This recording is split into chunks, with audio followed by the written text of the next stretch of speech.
Okay, baik. Assalamualaikum dan selamat pagi kepada semua. Thank you very much for joining this session. Well, first of all, I'm really sorry because basically we schedule on 9:30 tapi saya terpaksa lewatkan sedikit. So ada masalah yang tak dapat saya elakkan. So basically kita start tadi dalam pukul 10, saya buka link dan sebagainya, dan kemudian kita masih menunggu lagi beberapa rakan. Kalau ikutkan kita ada 27 plus 27, so kita ada 54 students. So basically yang hadir kat sini baru berapa orang, baru 40 pelajar. 54 students minus 38. Kamu kan? Sekejap.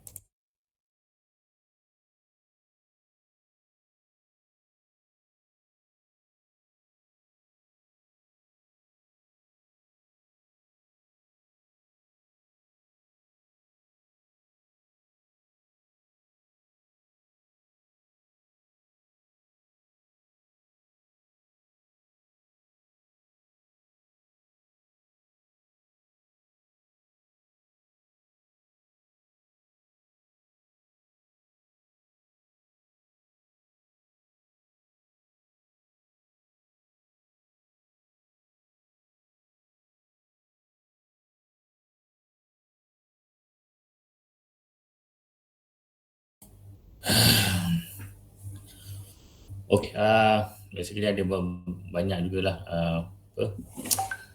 gangguan saya pada hari ini, termasuk hujung minggu ni. So saya minta maaf lah atas itu. And then secondly, I hope that all of you in a good health, anda sihat, saya percaya dah di college.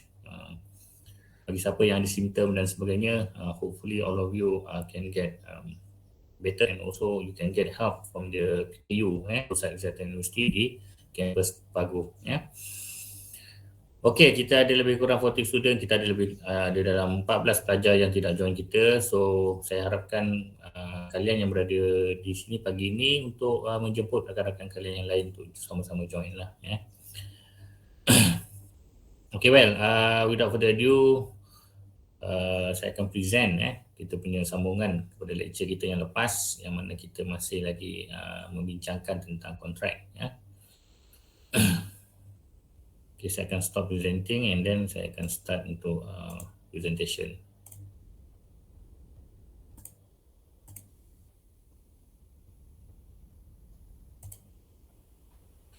Okay, well, hopefully all of you is getting this view. Saya harap kalian semua dapat view ni. Ada lagi nak masuk, Charvin. Charvin, jangan main-main Charvin. Nama awak memang glamour. Jadi jangan join lah. Pas yang mana yang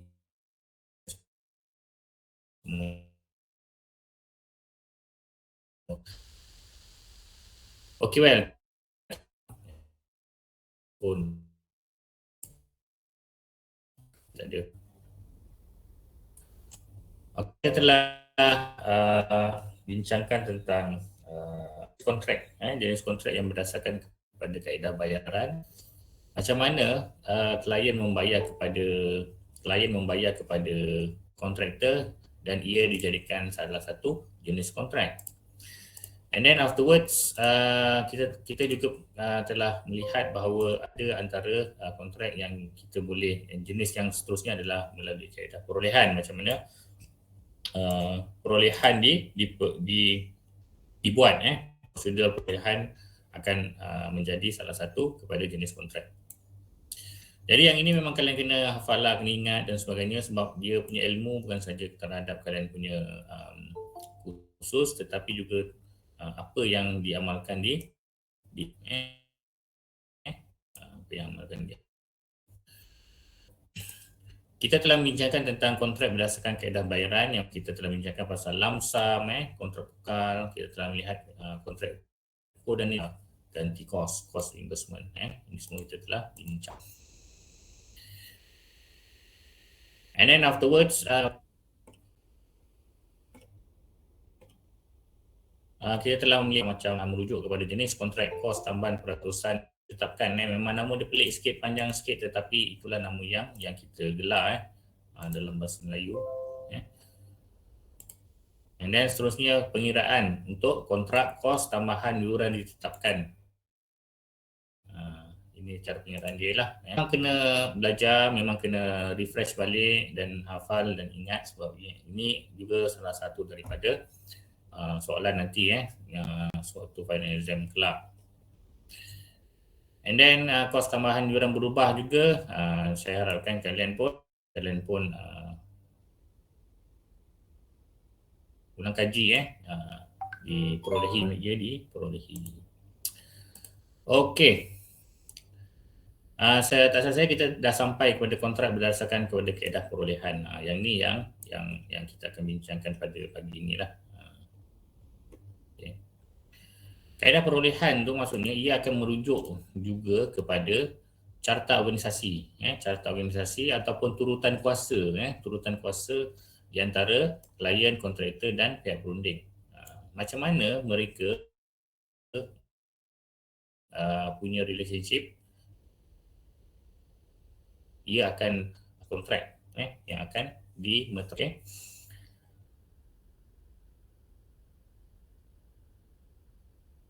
Okey, kalau kontrak yang sebelum ni how the payments, tapi kali ini kita kontrak berdasarkan kepada how the project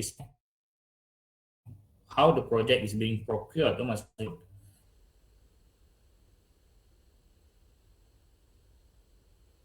diperoleh oleh kontraktor. Okay, the first thing kontrak adalah kontrak very straightforward dan juga ada klien kontrak. Seterusnya adalah kontrak reka dan bina design and build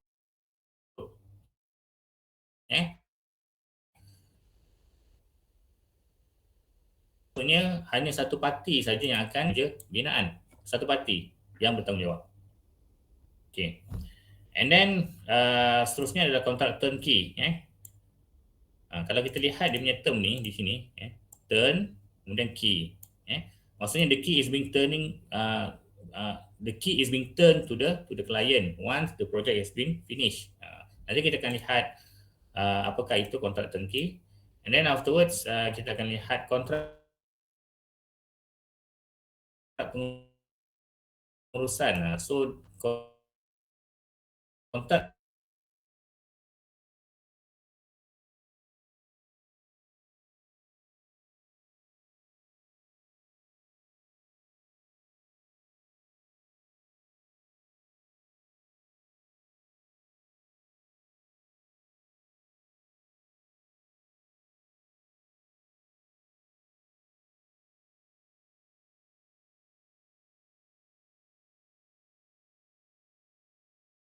siapa yang build? Of course kontraktor yang build. Siapa yang operate? Of course lah, orang yang bina dia akan operate. Kemudian apa yang akan ditransfer? Yang akan ditransfer adalah that particular construction building ataupun that particular building akan ditransfer kepada klien once the contract has been fulfilled. Kita akan lihatlah nanti. Maksudnya kat sini kalau secara umumnya di sini kalau contoh di sini B ni untuk kategori B, reka dan bina, kontraktor hanya reka dan bina. Kalau yang ni dia bina, dia operasikan bangunan tersebut dan kemudian once dia contract has been finished, for example mereka perlu operasikan selama 20 tahun for example, kemudian afterwards barulah bangunan tersebut ditransfer kepada klien. So tu pulang pada klien lah, dia nak operatekan ke, dia nak demolish ke dan sebagainya is based on the client lah. Nanti kita akan lihat satu persatu. Ini kalian memang kena fahamkan lah dengan baik berkaitan dengan procurement.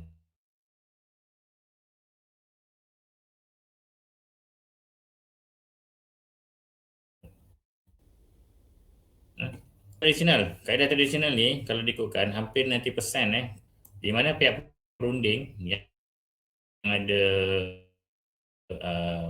arkitek, ada civil engineer, ada mechanical engineer dan juga um, electrical engineer, dia akan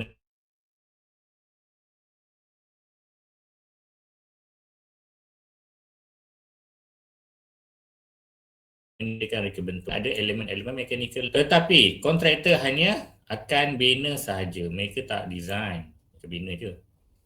Dia nak bina berdasarkan kepada apa? Berdasarkan kepada lukisan dan spesifikasi yang ada dalam dokumen kontrak yang telah disediakan oleh pihak perunding. Pihak perunding kena sediakan semua tu.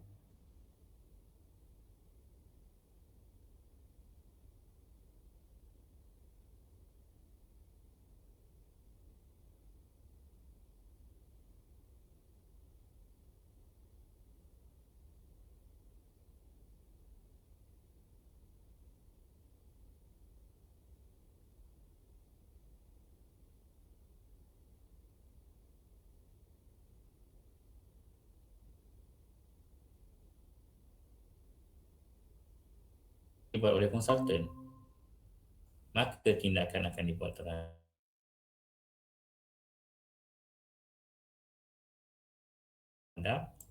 konsultan itu. Awak kena faham satu projek pembinaan, kemudian projek pembinaan itu telah selesai, telah siap.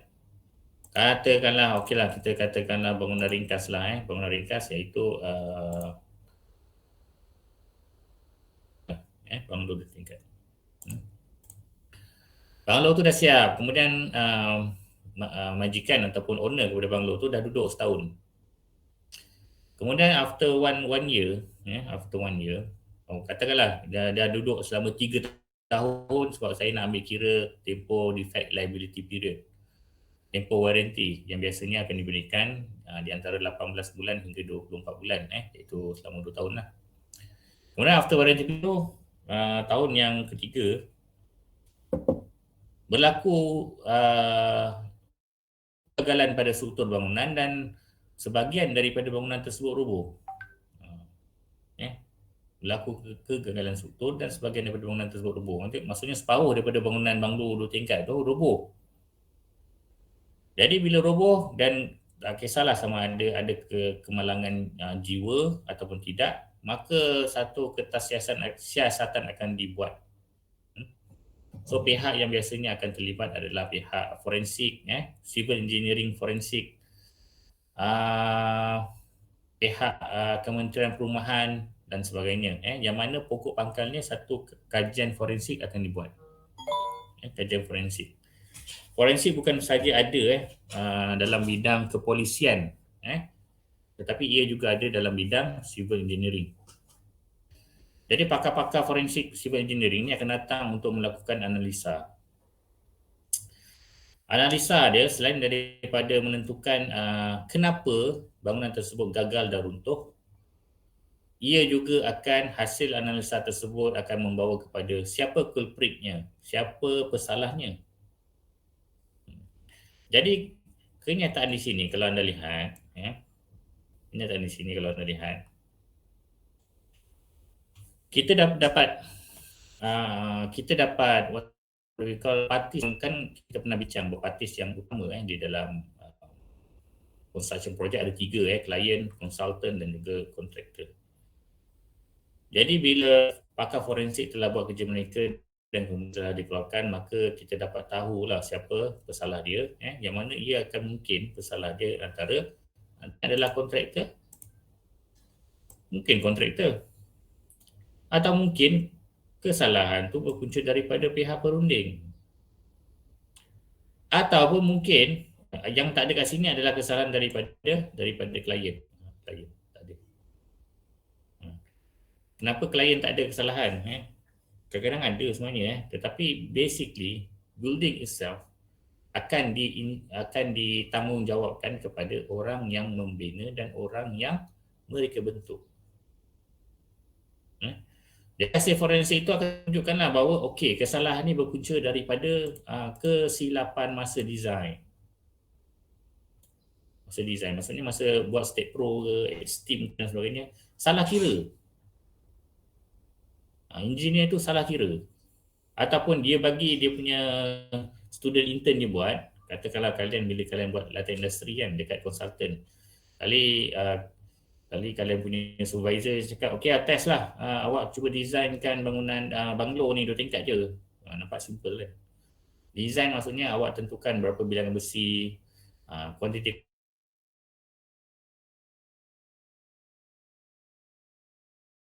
konkrit, size beam, tebal slab dan sebagainya. Itu antara design punya kerja lah.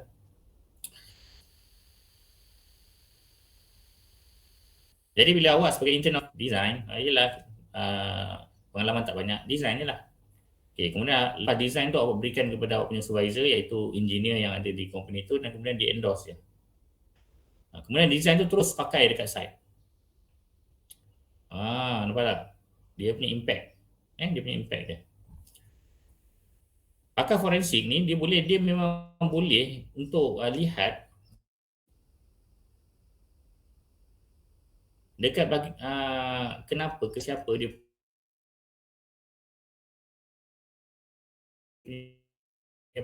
salah dia, siapa salah juga main semuanya. Kalau kesalahan tu daripada design, maka geng-geng konsultan akan terbabit lah dan mungkin akan dibawa ke mahkamah dan sebagainya. Tapi kalau kesalahan tu, katakanlah design semua okey, tip-top, awak sebagai intern awak buatlah design yang memang selamat.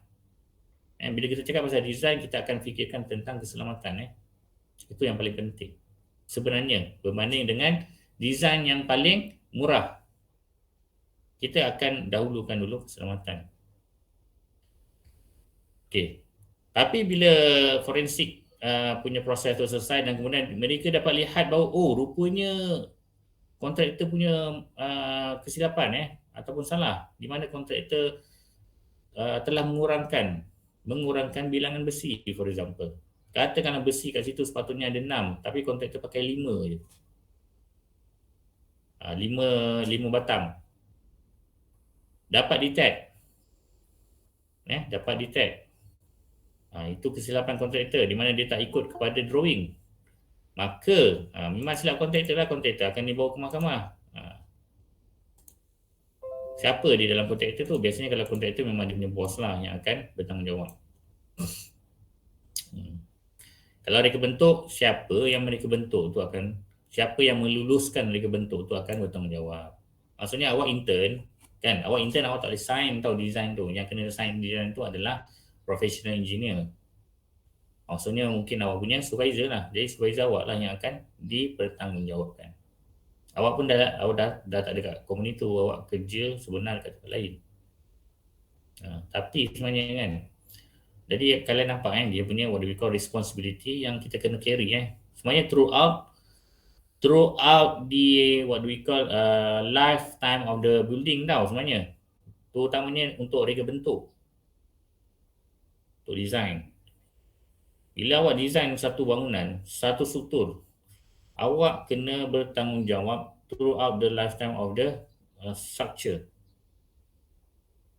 Kalau ada apa-apa isu, tak kisahlah building tu dah 30 tahun ke 40 tahun ke 50 tahun, ada isu, memang awak akan jadi kena kena buat kerja dengan betul lah. Dia senang je, kita buat kerja dengan betul. Kita ada kita punya code of conduct dan kemudian kita ada code of practice. Kita ikut je. Kalau awak ikut je benda-benda yang begitu, saya tak rasa awak akan ada masalah.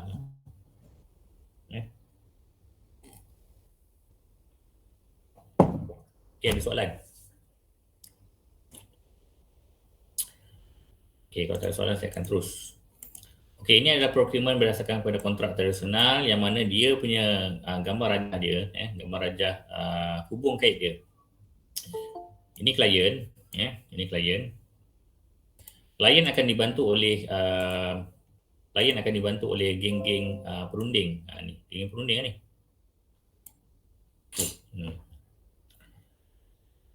Geng-geng perunding yang datang dulu untuk tradisional punya method. untuk traditional punya procurement method. Perunding akan datang dulu. Perunding ni akan menasihati klien lah, menasihati buat drawing, buat design, dan tolong kirakan berapa kos per klien. Ni tim perunding ni lah. Okay. Lepas perunding ni semua dah buat kerja, tender dokumen dah siap dan nak lantik kontraktor, barulah kontraktor came into the picture. Kontraktor terpilih.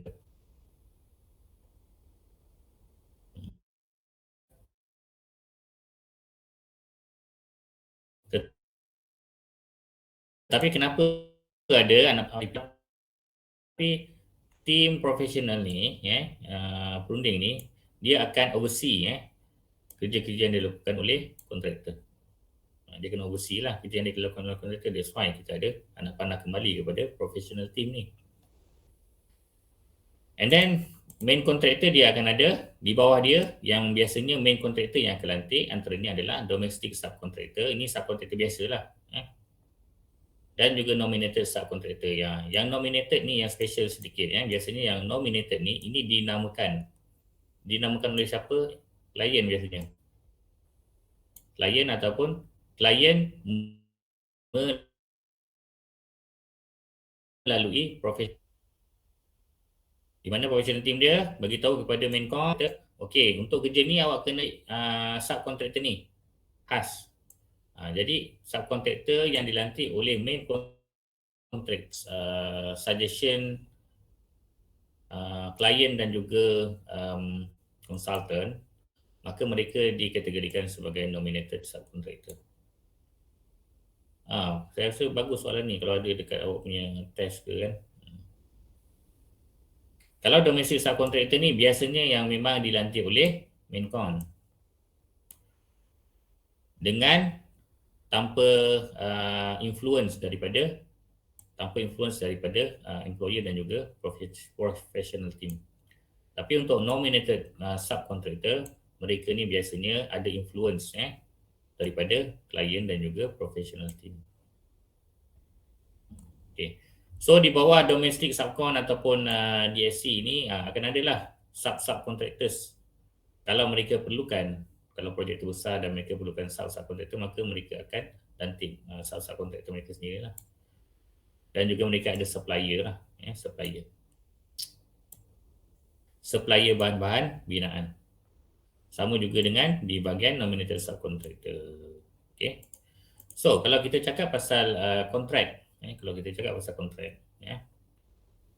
parties yang ada, employer, professional team, main contractor dan also nominated subcon ni, biasanya mereka dalam satu tender proses. Mereka terkelompok dalam satu tender proses lah. Kemudian tender kecil boleh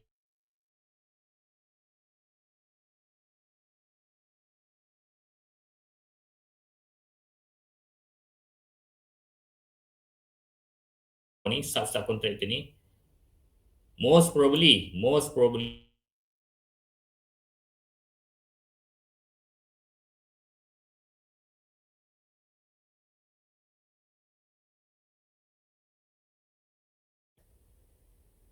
maka tanggungjawab subcontractor ni hanyalah untuk menyelesaikan kerja-kerja yang diarahkan oleh domestic subcontractor sahaja. Domestic subcontractor kena pastikan subcontractor mereka selesai buat kerja dengan baik, sebab kerja itu akan disubmit kepada maincon. Maincon kena pastikan kerja-kerja domestic subcon dan juga subcontractor dengan baik, sebab mereka nak submit kerja itu kepada klien dan juga perunding. Jadi awak nampak dia punya aturan dia. Dia punya aturan. Okay, itu adalah traditional approach. Okey, bagaimana pula dengan kontrak reka dan bina? Macam yang saya cakap tadi, siapa yang reka dan siapa yang bina? Yang reka adalah kontraktor dan yang bina juga adalah kontraktor. Di mana kontraktor yang akan lantik perunding dia sendiri, konsultan dia sendiri. Ini adalah konsep yang banyak juga diamalkan di Malaysia lah. Banyak juga terutamanya untuk projek-projek yang bernilai tinggi lah, untuk reka dan bina ni. Sebenarnya kalau macam contoh, individual punya projek, for example, tambah dapur atau renovate rumah, somehow or rather, biasanya, pemilik rumah tu sendiri akan cari kontraktor dan kemudian, okey, bang, tolong tambahkan dapur rumah saya, nanti abang keluarkan drawing sekali. Jadi kalau kes macam tu, dia hampir sama dengan konsep kontrak reka dan bina ni, di mana kontraktor tu yang buat dan kontraktor tu yang kena hasilkan drawing sebelum buat. Drawing kena keluar sebelum buat, bukannya buat dulu kemudian baru keluar drawing. Tu tak betul lah. Dia punya susu galur ataupun dia punya proses dia, itu kena pastikan betul. Ada ketikanya kita namakan sebagai terma reverse engineering kan. Ada ketikanya kita boleh gunakan reverse engineering tu, tapi ada ketikanya tak boleh. Kita contohnya untuk construction project, memang kita kena hasilkan drawing dulu baru projek boleh start. Okey. Itulah yang sebenarnya lah. Maksudnya sama juga macam nasihat-nasihat di social media kan. If you fail to plan, means that you are planning to fail. Maksudnya drawing tu is part of the plan. Bila drawing dah siap, maka barulah kita akan bawa drawing tu ke tapak bina dan kemudian kita bina bangunan ikut kepada drawing. Okay. Jadi kes untuk kontrak reka dan bina, kontraktor yang reka dan kontraktor yang bina. Adakah kontraktor tu sebenar-benarnya reka? Mungkin kontraktor tu tak pandai nak reka. Mungkin. Jadi apa yang mereka buat, maka kontraktor akan lantiklah kumpulan perunding dia sendiri. Itu kes untuk this particular contractual approach. Jadi, klien pula macam mana? Klien hanya akan deal dengan kontraktor je. Maksudnya satu organisasi je. Sebab yang lain-lain ni, perunding ke dan sebagainya, semua kontraktor yang pilih. Nampak tak? Kalau ada kegagalan projek, of course, that particular main contractor yang akan bertanggungjawab sepenuhnya. Okay. Tapi kontrak reka dan bina ni biasanya sometimes atau occasionally ataupun yalah sometimes kalau macam projek yang besar, kadang-kadang mereka akan dibagikan kepada fasa, yang mana proses reka dan bina ni akan ikut kepada fasa. Maksudnya fasa 1 kontraktor reka dulu, kemudian submit kepada klien. Kalau klien suka dan prefer kepada rekaan tersebut, maka barulah kontraktor boleh bina. Kemudian dalam masa binaan tu, dia tengah bina fasa yang pertama tu, kontraktor boleh propose reka bentuk ataupun design yang untuk fasa yang kedua untuk dapatkan kelulusan daripada klien. Jadi bila klien dah luluskan dan kemudian fasa yang pertama pembinaan telah selesai, maka kontraktor akan terus move dia punya resources untuk bina fasa yang kedua. Jadi dia macam staggered ataupun dia berfasa lah. Boleh juga macam tu. Ikut kepada perundingan lah dengan klien, di antara klien dan kontraktor. Okey, contohnya macam ni. Ini dia punya susu galur dia lah. Klien. Mungkin klien perlukan ejen, itu terpulang lah. Tapi ejen ni kita taklah gelar mereka sebagai dia hanya sebagai ejen kepada klien lah. For example, ejen untuk bantu klien dapatkan kontraktor. Katakanlah kontraktor ni memang adalah individu atau organisasi yang memang tak tahu siapa kontraktor yang sesuai, macam mana nak cari mereka dan sebagainya kan. Klien tak tahu. Jadi klien lantiklah dia punya ejen. Ejen ni akan bantu klien lah sedikit. Jadi di bawah klien ni nanti akan dilantik Design and Build Contractor, DNB Contractor. Dan biasanya kontraktor di sini bukan kontraktor yang kecil lah, kontraktor besar lah. Di bawah kontraktor barulah ada tim konsultan. Ini sebelah yang saya highlightkan ni adalah tim konsultan. Di sebelah kanan ni adalah tim yang akan membina. CM ni tengok CM. Contractors Manager. Construction Manager. Okay. Jadi untuk kes macam ni, maka bos untuk all the perunding ni adalah design and build contractor.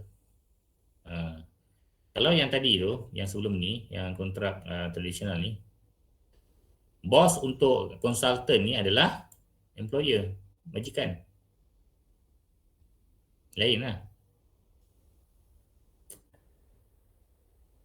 Okay, kalau ada soalan, just shout out je. Saya akan cuba untuk jawab. Okay, jadi dekat sebelum main kontraktor ataupun design build kontraktor pergi ke peringkat ini, mereka ada pilihan lah. Pilihan sama ada mereka akan keluarkan kontrak-kontrak kecil lah ataupun tender-tender kecil.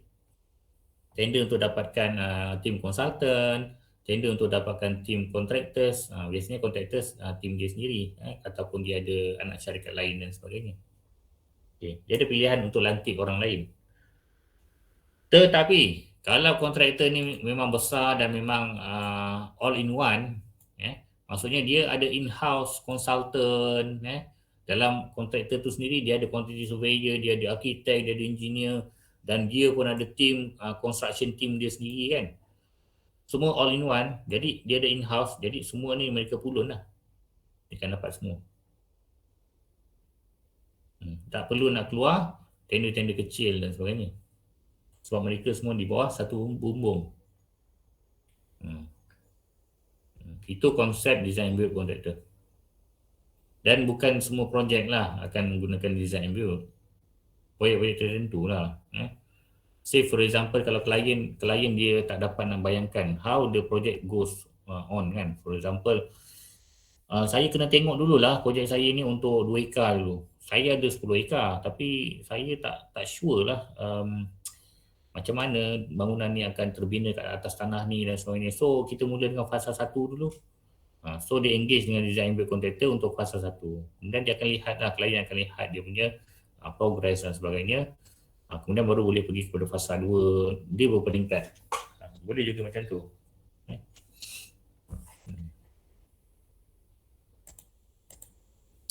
Okey, seterusnya adalah kontrak turnkey.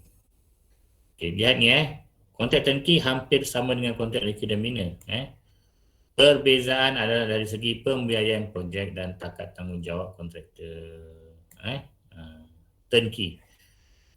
Kalau dalam kontrak turnkey, kalau tengok penulisan di sini, kontraktor yang akan biaya projek pembinaan sampai siap, termasuk pembekalan perabot dan pelbagai peralatan lain. Klien hanya akan buat bayaran setelah projek siap dan kunci bangunan baru tersebut diserahkan kepada klien. That is turnkey lah. Maksudnya kontraktor turn the key to the client after the project completed. Siapa punya duit? Duit kontraktor. Okay. Jadi kat sini dia sebenarnya kat sini ada juga projek yang menggunakan konsep turnkey, turnkey project. Biasanya kontraktor tersebut adalah kontraktor yang kaya lah, dia akan bayar dulu projek tu dah siap, kemudian barulah klien akan buat bayaran setelah siap. Okay, jadi bila klien yang akan biaya, maka of course lah klien akan ada power untuk lantik dia punya perunding dan subkontraktor dan sebagainya. Kemudian lepas projek siap, barulah klien akan bayar. Kenapa kontrak jenis turnkey ini diguna pakai? Kenapa? Sometimes klien ni dia mungkin dia tak sure sama ada berapa harga projek itu bila dia telah siap. Itu satu. Yang kedua, dia dapat what you call forecast bahawa okey, lagi 3 tahun baru kita dapat pulangan daripada projek lain, for example. Pulangan daripada kita punya bisnes lagi 3 tahun. Jadi sekarang dia deal dengan kontraktor, okey kontraktor kau buat dulu, selepas 3 tahun aku akan bayar. Okay, that is one of the concept within contract. based on the procurement method. Contoh dia macam ni lah, dia punya dia punya susu galur ataupun hierarchy of the parties within the construction project. Di mana di bawah klien kita akan ada kontraktor turnkey, dan kontraktor turnkey ni dia ada kebebasan untuk pilih dia punya subcon, dia punya supplier dan sebagainya lah. Kan duit dia. Jadi dia ada power kat situ lah. Habis saja projek tersebut, siap saja bangunan tu, barulah dia akan serahkan kunci projek tersebut kepada klien dan klien kena bayar. Selagi klien tak bayar, dia tak serah kunci. Basically, consideration untuk kontraktor turnkey, untuk ambil projek yang jenis turnkey ni, adalah beberapa consideration. One of it is feasibility in term of economic value. Economic value tu maksudnya katakanlah kalau klien dia mungkir kontrak. Projek dah siap tapi klien tak nak bayar. Bila klien tak nak bayar, maka kontraktor dia takkan turn the key lah. Dia takkan turn the key. Jadi kat situ, kalau economic value of the project itu tinggi, mungkin kontraktor dia takkan rugi apa-apa. Tak apalah, klien tak nak bayar, aku jual sendiri lah projek aku ni, bangunan ni. Sebab dia tak rugi. Contoh lah. Itu the simple concept lah. Okay, itu turnkey. Okey, seterusnya adalah kontrak pengurusan. Kontrak pengurusan ni dia berkaitan dengan project management consultant. Di mana klien akan lantik kontraktor untuk terlibat dari peringkat awal peminat lagi. Sometimes pihak tersebut bukan dipanggil kontraktor. Sometimes pihak tersebut dipanggil sebagai perunding. Tetapi tak kisahlah sama ada mereka kontraktor atau perunding, tetapi mereka punya tanggungjawab yang paling utama adalah untuk menguruskan the whole construction process. Contoh macam ni, katakanlah Kementerian Kesihatan, yang mana mereka memang pakar untuk hal-hal berkaitan perubatan dan kesihatan. Mereka nak buat hospital baru. Di mana, of course lah, Kementerian Kesihatan dia tak pakar dalam pembinaan. Jadi apa yang mereka buat ni adalah mereka perlu mencari pihak yang mampu untuk menguruskan the whole construction project of the new hospital. Biasanya siapa yang akan bantu Kementerian Kesihatan ni untuk buat hospital baru? Siapa boleh jawab?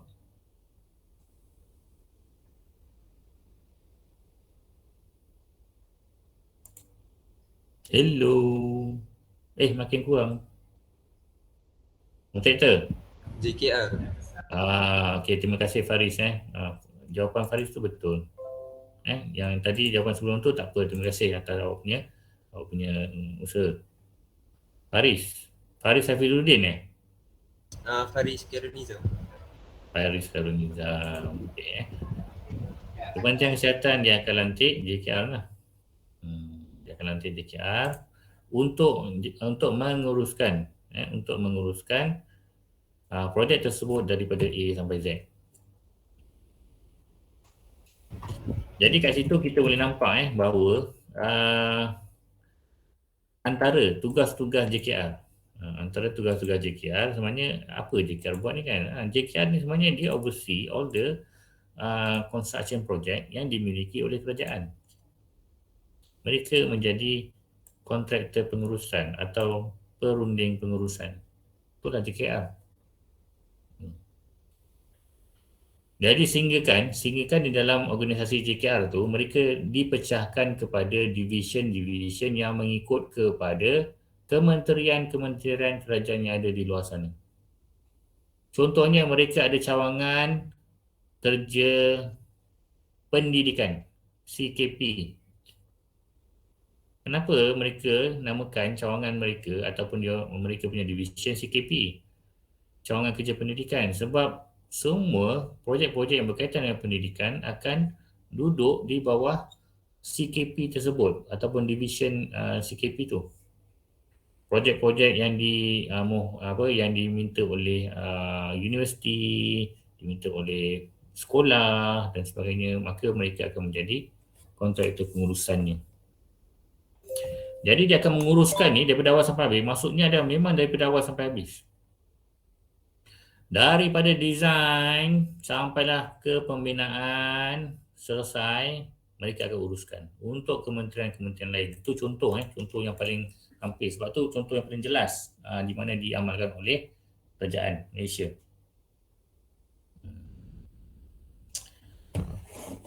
Okey. Dia punya susu galur dia lebih kurang macam ni. Okey. Ini katakanlah employer-nya adalah Kementerian Kesihatan.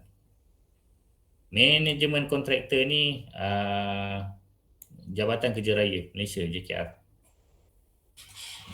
Yang professional team ni, sometimes professional team ni duduknya di bawah manajemen kontraktor ni. Di bawah kontraktor pengurusan ni. Di bawah tu adalah manajemen kontraktor. Yang mana dilantik oleh, di bawah tu adalah professional team yang mana dilantik oleh manajemen kontraktor.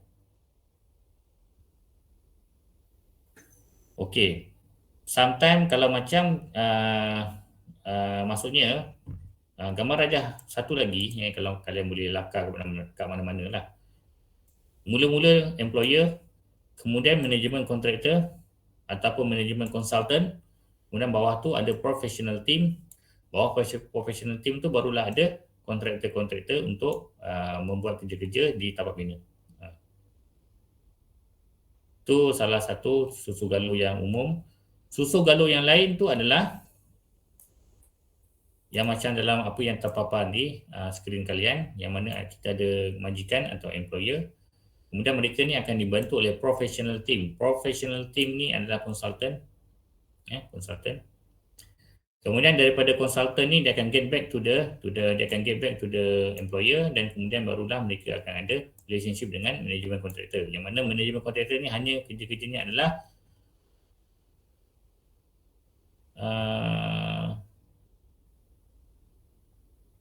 ni saja. Menguruskan saja. Tadi saya nampak term dia. Dia akan menguruskan saja. Yang mana dalam pengurusan tu dia kena lantik lah dia punya sub kontraktor dan sebagainya. Trade kontraktor, kalau nama dia trade kontraktor, ni adalah kontraktor yang berdasarkan kepada trade di dalam construction.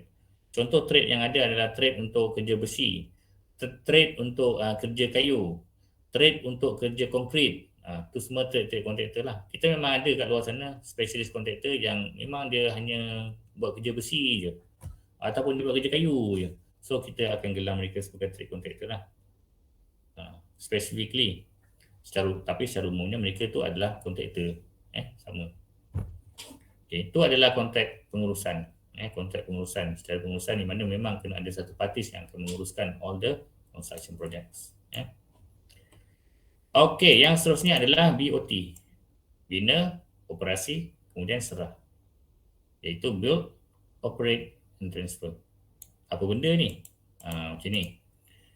Klien akan lantik organisasi kontraktor atau pemaju untuk laksanakan reka bentuk, bina dan pembiayaan kos jangka panjang. Maksudnya, klien ni dia lantik pemaju, yang mana pemaju kena guna duit dia. Okey. Kemudian bila projek dah siap, pemaju tersebut akan operatekan bangunan yang telah siap tu dalam tempoh beberapa lama yang telah dipersetujui. Kita gelar ia sebagai tempoh konsesi, concession period. Kenapa ada tempoh tu? Tempoh tu sebab inilah kontraktor pemaju tu, kontraktor ataupun pemaju tu kena dapatkan balik kos yang telah dikeluarkan untuk projek tersebut. Supaya dia reason ni apa tahu, supaya sebenarnya klien ni tak payah keluar duit satu sen pun. Setelah tamat, sekejap bang, keluar. Setelah tamat tempoh konsesi, baru projek tersebut akan diserahkan kepada klien. Okey, soalan saya. Apa antara projek yang gunakan kaedah BOT? yang awak tahu? Siapa yang sebut?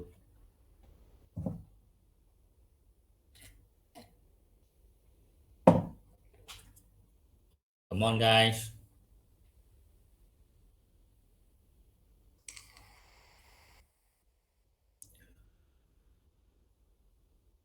Bukan maksud saya apa projek yang ada di sekitar awak ataupun apa benda yang ada di sekitar awak yang awak rasa digunakan konsep BOT dan juga concession ni.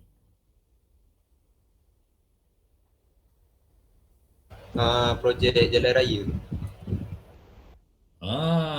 Dua-dua bagus. Okey, siapa nama yang first yang raya tu? Muhammad Faris. Faris siapa? Karen Nizam. Faris Nizam. Okey, good. Seorang lagi tu? Ilman Hafiz Zamri. Okey. Okey kepada rakan-rakan lain apa yang dinyatakan oleh dua orang rakan awak tu betul UTSM konsep ni sebenarnya UTSM dia secara umumnya tak keluar duit. Tak keluar duit. UTSM Paguh UTSM Paguh, bukan UTSM Perak Raja UTSM Paguh. UTSM tak keluar duit. Tanah bukan UTSM punya. Tanah bukan kita punya, Paguh tu. Okey. Tanah tu milik Semdabi, milik Semdabi. Semdabi Corporation ataupun Semdabi Berhad ni, dia tolong buatkan bangunan kampus Paguh untuk UTSM. Jadi Semdabi Berhad ni menjadi concession company. Dia guna duit dia buat bangunan dekat atas tanah dia, kemudian dia lock kontrak dengan UTSM. Dia kata, okey, sepanjang tempoh ni kalian kena bayar setiap bulan sekian. Habis tempoh konsesi ni, barulah ini. Berapa tempoh dia dan berapa bayaran setiap bulan, tidak perlu kalian tahu. Yang perlu kalian fokuskan adalah belajar dengan baik.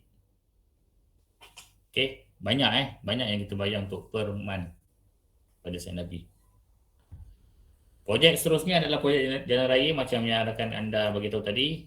Yang paling jelas adalah highway yang kalian selalu pakai tu, Highway Plus. Highway Plus memang of course jelas concession company dia. Plus Berhad. Di mana tempoh kerajaan tak keluar duit lah. Kerajaan tak keluar duit, kemudian Plus Berhad ni dia combine. Di bawah Plus tu ada banyak company yang laburkan duit bersama-sama dengan mereka untuk buat highway utara selatan. Kemudian mereka lock kontrak dengan kerajaan. Okey, sepanjang tempoh ni siapa-siapa yang nak guna kami punya Highway Plus ni, mereka kena bayar tol. Jadi itulah yang kalian kalau nak guna highway kalian kena bayar kan, bayar tol. Dan kemudian kecoh kontrak dipanjangkan, itu saya tak nak komen lah. Itu memang saya kalian baca lah apa yang ada dekat internet tu berkaitan dengan pemanjangan tempoh konsesi tu, yang mana rakyat pun rasa ni lah mendapat komen rakyat dengan hebat berkaitan dengan concession period. Itu antara contoh procurement method yang ada di Malaysia. Di overseas pun sama, lebih kurang hampir sama dengan kita. Good operate and transfer ni antara konsep yang negara luar pun amalkan. Jadi untungnya apa? Semuanya klien ni, say for example klien ni adalah kerajaan Malaysia. Kerajaan Malaysia dia tak keluar duit. Yang keluar duit adalah private entity. Kalau private entity tu tak cukup kaya, macam mana mereka nak kaya? Mereka gabunglah dengan kawan-kawan private entity mereka untuk buat satu concession. Sama lah macam konsep awak nak beli barang tu mahal, kemudian awak tong-tong dengan rakan-rakan untuk beli barang tu, contoh. Tapi ini kita cerita dalam konsep yang lebih besar. Jadi siapa yang kena bayar? Yang kena bayar adalah rakyat. Berbaloi tak?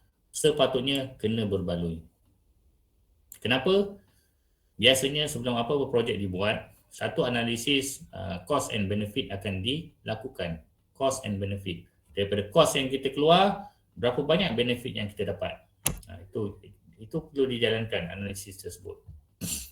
Kalau benefit tu lebih banyak berbanding dengan kos yang dikeluarkan, maka bolehlah kita lakukan projek tersebut. For example, ada Lebuh Raya Utara Selatan. Benefit tak?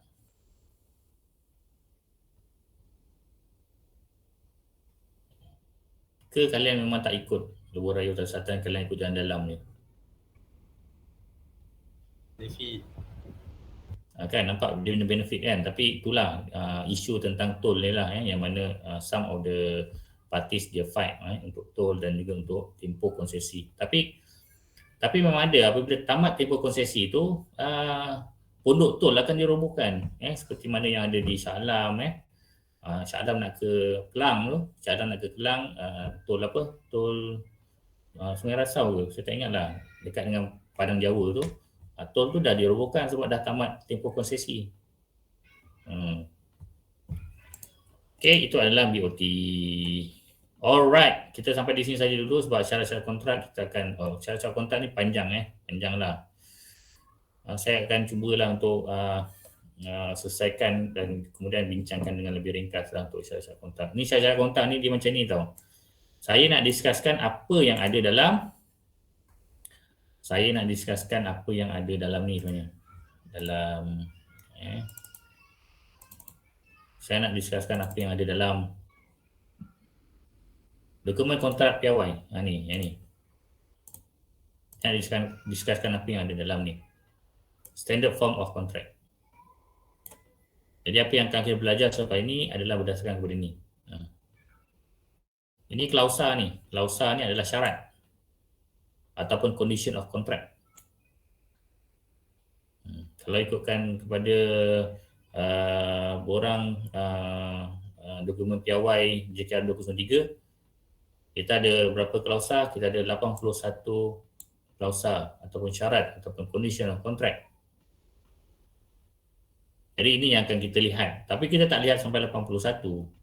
Kalau ikutkan kepada bab 3, yang akan kita lihat hanya adalah 5 je. 5 syarat. Padahal dalam dokumen kontrak ini ada 81. Dokumen kontrak ini saya dah share dengan kalian. Kenapa kena bincang? Memang kena bincang lah. Sebab apa? Untuk memberikan pendedahan kepada kalian apa yang ada dalam dokumen kontrak ni. Dan juga untuk supaya kalian tidak tidak ditipu pun ya sebenarnya. Ditipu. Yang paling penting supaya kalian mendapat ilmu apa asas syarat-syarat yang ada dalam standard form of contract yang digunakan secara meluas di Malaysia. Okay, I think that's all guys and girls. Thank you very much for joining this session. Saya sangat berterima kasih kepada kalian walaupun saya agak lewat untuk masuk. Hari ini memang ramai yang tak datang lah. Saya rasa risau lah pula. Ramai yang tak join kita. Kita pun dah sampai pukul 11. Jadi kalian mungkin ada kelas lain. Jadi saya akan lihatlah bagaimana saya boleh cater isu yang mana kita perlu